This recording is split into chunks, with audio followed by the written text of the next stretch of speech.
హనుమాన్ చాలీసా 17వ శ్లోకం. తుంహారో మంత్ర విభీషణమాణ లంకేశ్వర భయ సభజగ జాన. తుంహారో అంటే నీవు, మంత్ర అంటే ఉపదేశం. హనుమంతుడు ఉపదేశం విన్న విభీషణుడు శ్రీరాముడి వద్దకు వెళ్ళాడు.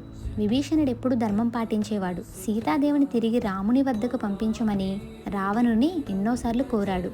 కానీ గర్వంతో రావణుడు విభీషణుడు మాట వినకుండా అవమానించి రాజ్యం నుంచి పంపించేశాడు. సీతాదేవిని వెతకడానికి లంకకు వెళ్ళిన హనుమంతుడు అక్కడ విభీషణుడిని కలిశాడు.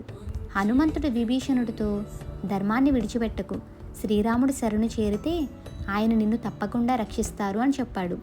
హనుమంతుడు ఉపదేశం విని విభీషణుడు సముద్రం దాటి శ్రీరాముని వద్దకు వెళ్ళాడు. శ్రీరాముడు ఎవరు నా శరణు వస్తారో నేను అతన్ని తప్పక కాపాడుతానని చెప్పాడు. రావణుడు యుద్ధంలో ఓడిపోయిన తర్వాత రాముడు విభీషణుడిని లంకకు రాజుగా చేశాడు. లంకేశ్వర భయ సభజగ జాన అంటే లంకేశ్వర అంటే లంకకు రాజు అయిన విషయం ఈ జగమంతా తెలుసు అని అర్థం. హనుమంతుడి సలహాతో విభీషణుడు ధర్మపరుడైన లంకేశ్వరుడిగా ప్రసిద్ధి చెందాడు. ఈ విషయం జగములో అందరికీ తెలుసు అని అర్థం. జై శ్రీరామ్.